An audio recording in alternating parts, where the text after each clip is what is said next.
So when you look at, even in 2019, even though there appears to be more just baseline compliance with the number of agencies who submitted something, when you go through and you look at the number of stops and you compare that number to the number of the genders that are recorded, the number of races that are recorded, in hundreds of instances, those numbers do not add up, which would indicate some major errors, major flaws in the data that's reported to you all.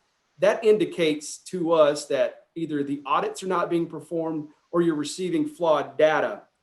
Can the public, when they go to TCOLE's website and they click and download a form, is there any way TCOLE can certify that the data they're finding, the data that the public's finding in these forms, can be relied upon as accurate and truthful?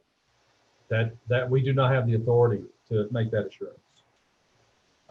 That has, like I said, that from the beginning, that's always been set up as a local control issue, and the governing body of that agency is the entity to which those answers need to be made, not to us.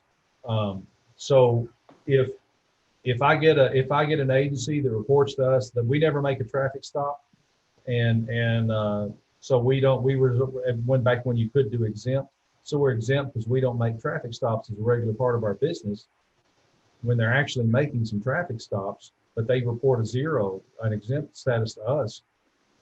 I have to accept that at face value, because I don't have the authority to go out and check and make sure, are they really making stops and reporting this wrong? So the basic answer to your question is no.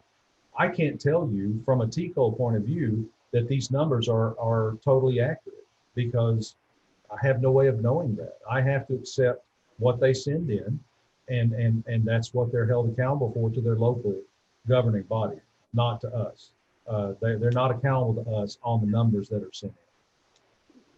Which is why those audits that they're supposed to be performing are so important at the outset. Is, it's because, man, when you go in and actually crunch the numbers in the reports they're sending, it's like, man, how did they miss that at the local level? It's just, I mean, I'm definitely not good at math, which is why I'm in this profession, but man, we quickly figured that out. So, well, and once again, do I feel like there's any possibility that we've had chief administrators turn in numbers or exempt statuses when it wasn't necessarily accurate? I'd say the likelihood of that is there. I mean, because you've got people that will do that. You know what I'm saying? But who should be holding them accountable are their local entities, not us, because we don't have that authority.